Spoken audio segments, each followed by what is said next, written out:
नमस्कार साथियों, आज की इस प्रेस वार्ता में मैं आप सभी का स्वागत करता हूं। साथियों, पिछले 2 सप्ताह में हमने देखा कि एनफोर्समेंट डायरेक्टरेट आज सरकार की एनफोर्स डायरेक्टिव्स की एक संस्था बन गई है। ED had become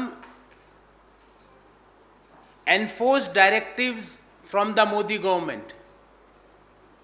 और हम पूछना चाहेंगे एनफोर्समेंट डायरेक्टरेट से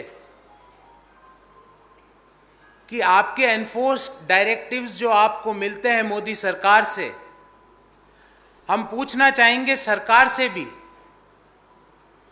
कि कुछ मामलों में आपकी इतनी लंबी और इतनी गहरी चुप्पी क्यों है? कौन लोग हैं सरकार में जो आपको ऐसा करने से रोक रहे हैं? साथियों, पिछले 8 साल में हमने देखा कि भारत सरकार के जो भी झूठे भ्रामक क्लेम्स थे वो एक एक करके ढहते रहे। Tall and false claims of government एक एक करके गिरते रहे। पिछले 2 सप्ताह में कांग्रेस पार्टी के पूर्व अध्यक्ष और हमारे नेता श्री राहुल गांधी जी को 54 घंटे तक की ईडी ने पूछताछ की, पर 2 मामले आपको बहुत लेटेस्ट मामले आपके सामने रखूंगा, वहां पे ईडी चुप है। हम पूछना चाहते हैं उन मामलों में इतना सन्नाटा क्यों है भाई? पहला मामला आता है, ये मैं भी नहीं कह रहा, सरकार भी नहीं कह रही, देश का कोई एजेंसी नहीं कह रही, पर श्रीलंका की स्टेट ओन्ड, श्रीलंका की सरकारी इलेक्ट्रिसिटी बोर्ड जिसका नाम है सीलोन इलेक्ट्रिसिटी बोर्ड, उसके सरकारी इलेक्ट्रिसिटी बोर्ड जिसका नाम है सीलोन इलेक्ट्रिसिटी बोर्ड, उसके चेयरमैन जो उनकी बिजली आपूर्ति करती है श्रीलंका में, उसके चेयरमैन वहां की संसद के सामने खड़े होके, कोई छोटी मोटी जगह भी नहीं, श्रीलंका की संसद के सामने खड़े होके कहते हैं कि हमारे राष्ट्रपति श्री राजपक्षा, श्रीलंका के राष्ट्रपति श्री राजपक्षा को मोदी जी ने प्रेशर डाला। ये मैं नहीं कह रहा, श्रीलंका बिजली विभाग के चेयरमैन कह रहे हैं कि मोदी जी ने श्रीलंका की बिजली बोर्ड पे प्रेशर डाला उनके राष्ट्रपति के मार्फत कि विंड पावर प्रोजेक्ट का काम श्रीलंका में अडानी ग्रुप को दे दिया जाए। मैंने भी नहीं कहा ये उनके बिजली बोर्ड के चेयरमैन कह रहे हैं। क्या हमारे देश के प्रधानमंत्री प्राइवेट पार्टीज को ठेका दिलाने के लिए बने हैं? क्या हमारे देश के, भारत जैसे महान देश के प्रधानमंत्री किसी कंपनी के एजेंट के रूप में काम कर रहे हैं कि ठेका अडानी ग्रुप को दिलवा दिया जाए? क्या ईडी और अदर एजेंसीज ने इस पे जांच करना उपयुक्त नहीं समझा? वहां पे इतनी खामोशी क्यों रखी गई? अरे हम तो 54 घंटे की जांच करके भी आ गए और आगे भी हर अग्नि परीक्षा दे देंगे, हमें कोई चिंता नहीं है। पर वो लोग जिनका नाम श्रीलंका के बिजली बोर्ड के चेयरमैन पार्लियामेंट के सामने कहते हैं कि मोदी जी उन पे दबाव डाल रहे हैं श्रीलंका की सरकार पे कि विंड पावर का प्रोजेक्ट अडानी को दे दिया जाए, क्या उनके ऊपर ईडी की पूछताछ नहीं होनी चाहिए? क्या एनफोर्समेंट डायरेक्टरेट जो कि आज सरकार की एनफोर्सिंग डायरेक्टिव्स बन चुकी है, क्या उन्होंने इस पे संज्ञान लेके मोदी जी को सम्मन दिया? क्या इसकी जांच की कि क्या इस बात में कितनी सच्चाई है कि श्रीलंका का बिजली बोर्ड का चेयरमैन खुलेआम अपनी संसद में बोलते हैं कि मोदी जी उन पे दबाव डालते हैं उनके राष्ट्रपति पर कि विंड एनर्जी का प्रोजेक्ट अडानी को दे दिया जाए। क्या इस बात का संज्ञान ईडी ने लिया? इतना सन्नाटा उनमें इस बात के लिए क्यों रह गया? कौन उनको रोक रहा था? ये तो हो गया पॉइंट नंबर 1। दूसरा पॉइंट भी लाया हूं और 2 ही पॉइंट की बात करूंगा। जैसे ही 2014 में मोदी जी ने सत्ता संभाली, उस 2014 में सत्ता संभालते ही स्टेट बैंक ऑफ इंडिया ने एक ड्राफ्ट एमओयू बनाया और उस ड्राफ्ट एमओयू के तहत $1 बिलियन अर्थात 7,825 करोड़ रुपया, उस एमओयू के तहत स्टेट बैंक ने और दुनिया के सारे बैंकों ने एक कंसोर्शियम बना के अडानी को फंडिंग देने का सोचा। और ये कहां पे फंडिंग दे रहे थे अडानी को? ऑस्ट्रेलिया में माइंस के लिए। जब इसका विरोध देश में हुआ, जब इसका विरोध ऑस्ट्रेलिया में हुआ, तो इस एमओयू को निरस्त कर दिया। बात यही खत्म नहीं हुई। उसके पश्चात 2020 में पुनः स्टेट बैंक ऑफ इंडिया ने 5,000 करोड़ का फंडिंग का proposal Adani Carmichael coal project in Australia, जब इसका भी वहां पे क्लाइमेट एक्टिविस्ट ने विरोध किया, जब इसका भी वहां पे इन्वेस्टर्स लाइक एमुंडी और एक्सा ने विरोध किया, तो स्टेट बैंक ने इसको भी गॉट स्टक। अभी इसका क्या स्थिति है मुझे नहीं पता। सत्ता संभालते ही 7,825 करोड़ का $1 बिलियन का फंडिंग अडानी को ऑस्ट्रेलिया के माइंस में देने का निर्णय किया। एमओयू बनाया स्टेट बैंक ने, विरोध हुआ तो उस एमओयू को वहीं रोक दिया। 2020 में पुनः ऑस्ट्रेलिया की एक कोल माइंस के लिए 5,000 करोड़ की फंडिंग का निर्णय स्टेट बैंक ऑफ इंडिया करती है। जब इसका विरोध वहां के इन्वेस्टर्स करते हैं तो वो डील स्टक हो जाती है। अभी इस डील की क्या स्थिति है हमें नहीं पता। हमारा सवाल है, क्या ईडी ने कभी अडानी को बुला के पूछा कि आप किससे प्रेशर डलवा रहे हो स्टेट बैंक ऑफ इंडिया से लोन लेने के लिए? क्या ईडी ने स्टेट बैंक को बुला के पूछा कि वित्त मंत्रालय में बैठे कौन से मंत्री आपके ऊपर दबाव डाल रहे हैं कि आप अडानी को लोन दो? और ऐसे और भी कई किस्से, लिस्ट बहुत लंबी है। 5-6 इश्यूज आपको जस्ट पासिंग रिमार्क कर रहा हूं। क्या ईडी ने कभी ईश्वरप्पा को बुला के पूछा कि ये 40% कमीशन जो कर्नाटक सरकार, ये मैं नहीं कह रहा, वहां के कॉन्ट्रैक्टर्स एसोसिएशन के चेयरमैन ने प्रेस वार्ता करके बोला, क्या ईडी ने बोमई साहब को बुला के पूछा कर्नाटक के मुख्यमंत्री को कि आपके ऊपर चार्ज है कि आप जो भी काम करते हो उस पे 40% कमीशन लेते हो? क्या वहां पे ईडी ने पूछताछ की? क्या ईडी ने कभी बुला के मध्य प्रदेश के मुख्यमंत्री को पूछा कि व्यापम के घोटाले के दोषी कौन कौन है? क्या ईडी ने कभी गुजरात के मुख्यमंत्री को बुला के पूछा कि कांडला बंदरगाह पे 260 किलो ड्रग, कांडला जो ये बंदरगाह है वहां पे कैसे मिली, वो उसका क्या सोर्स था? क्या ईडी ने कभी हेमंत बिस्व शर्मा को बुला के पूछा कि ये पीपीई किट का घोटाला कैसे हुआ? क्या ईडी ने गोवा सरकार को बुला के पूछा, जब सत्यपाल मलिक ने स्वयं, जो कि गोवा के गवर्नर थे, कहा पब्लिकली कि गोवा सरकार जो भी करती है इस धरती के नीचे उसमें करप्शन है?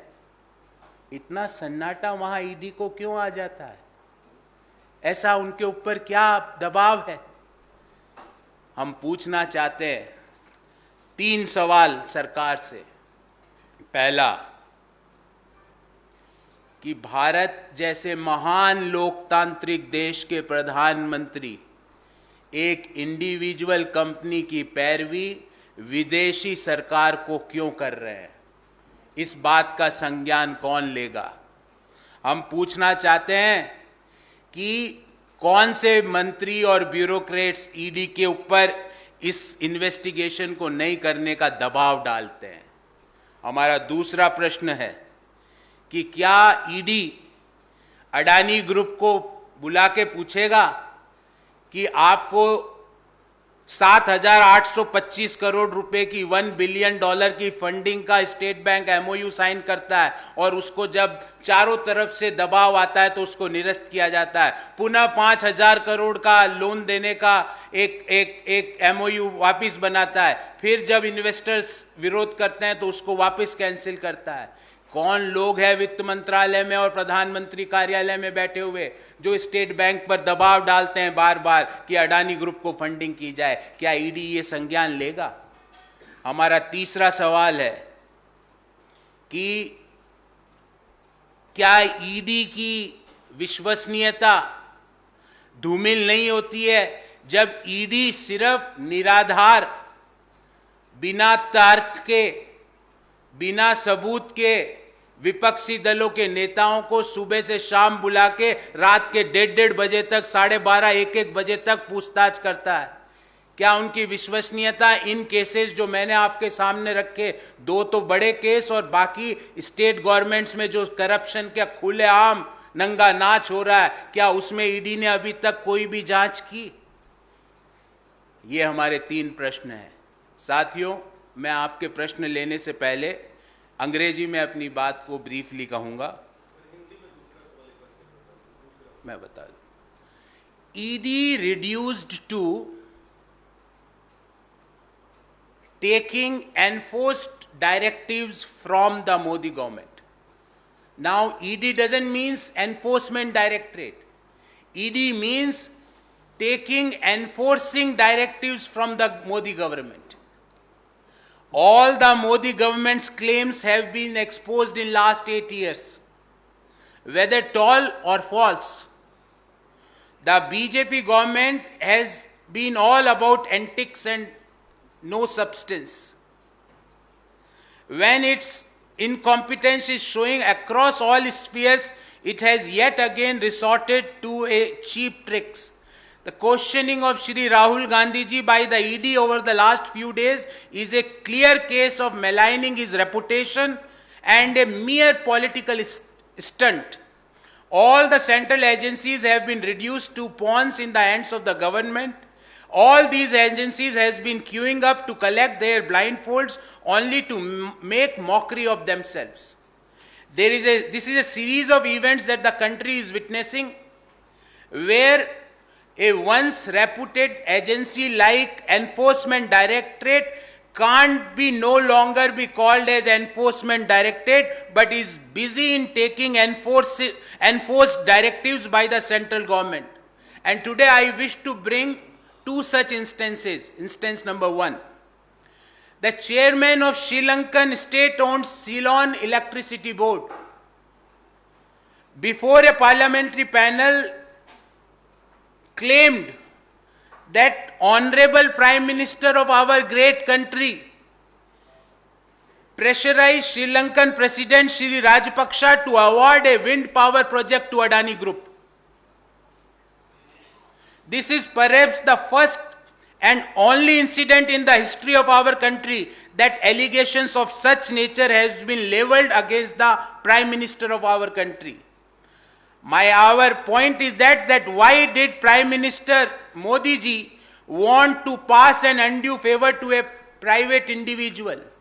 Why did Prime Minister Modi ji lowers India's pride by acting as a sales agent of a private individual? Modi ji, आप सेल्स एजेंट का काम क्यों कर रहे हो? हमने तो देश का प्रधानमंत्री आपको चुना था, देश ने तो. What was his compulsion? Why are ED and other agencies sleeping on this information? This is instance number 1. Instance number 2. As soon as Modi government came to power in 2014, SBI drafted an in-principle agreement with the Adani Group for $1 billion facility and bought in several banks worldwide to provide fundings. After constant protest, SBI backed off and scrapped the MOU. In 2020, news of another loan of rupees 5,000 crore by State Bank of India to Adani's Carmichael coal project in Australia become public, when pressure from investors like Amundi and AXA led to SBI's loan being stuck. There have been no further updates since last year about the loan status. This looks like there is a concerted effort by someone to provide loan to Adani Group. Does this not warrant ED's intervention to call upon and investigate the involved individuals and ministers and bureaucrats? Why ED is mum and silent on these initiatives? There are several other instances, and I will point out 6 of them. When the Contractors Association chairman in Karnataka publicly said that Karnataka government, whatever they do, they charge 40% commission. Why ED is silent on that? Why ED is silent on the biggest employment ghotala of the entire world, that is Vyapam? Had ED gave summon to the Chief Minister of Madhya Pradesh? Why ED is silent on when we got 260 kgs of heroin worth rupees 1500 crore rupees? Had they called Gujarat Chief Minister? Had ED gave summon to the CM of Gujarat? When there is a clear-cut case of PPE kit scandal against the Hemant Biswa Sharma, had ED called Hemant Biswa Sharma for this scandal? When the governor of Goa says that Goa government, whatever they do, there is a corruption in that, had ED called the Chief Minister of Goa and investigated that why these charges are there against you? So we have 3 precise questions for the BJP government. Question number 1. The Honorable PM was allegedly batting for business gains for a private individual in a foreign land. Isn't it a case of corruption worth investigating? Which bureaucrats or ministers is the ED planning to call for an investigation? That is our question number 1. विदेशी धरती पर विदेशी लोग कह रहे हैं कि प्रधानमंत्री मोदी उन पर अडानी को ठेका देने का दबाव डालते हैं, पर ईडी शांति से बैठी है। इतना सन्नाटा क्यों है ईडी के दफ्तरों में इस बात पे? हमारा question number 2, has the ED ever called anyone from the Adani group, or is it planning to call to investigate these serious allegations? क्या ईडी अडानी ग्रुप को बुलाएगी जब उसको 2 बार लोन देने का in principle MOU state bank ने sign कर दिया, और जब पूरे विश्व में दबाव हुआ, जब उसको कैंसिल किया? कौन वो वित्त मंत्रालय में बैठे लोग हैं जो स्टेट बैंक पर दबाव डाल रहे हैं कि वो अडानी ग्रुप को फंडिंग करे? क्या ईडी इन्वेस्टिगेट करेगा? हमारा question number 3 is that what credibility does an agency like ED have who is on political witch hunt but failing on its duty of investigating severe allegations and crimes? तो ED की credibility क्या रह जाती है जब वो इस तरह के सीरियस क्राइम्स को इग्नोर कर रही है? वहां पर इतना सन्नाटा क्यों पसरा हुआ है? व्यापम घोटाला हो, पीपीई किट का घोटाला हो, कर्नाटक सरकार का 40% कमीशन का घोटाला हो, गोवा सरकार के करप्शन का घोटाला हो, गुजरात में 260 किलो हेरोइन 1500 करोड़ की पकड़ी गए वो घोटाला हो, प्रधानमंत्री का नाम विदेश के संसद में इलेक्ट्रिसिटी बोर्ड के चेयरमैन लेते हैं, इस अडानी ग्रुप को 2 बार इन प्रिंसिपल सैंक्शन करने के बाद वापस लोन आगे नहीं बढ़ता, इन चीजों को इन्वेस्टिगेशन ईडी कब करेगी? This is our questions.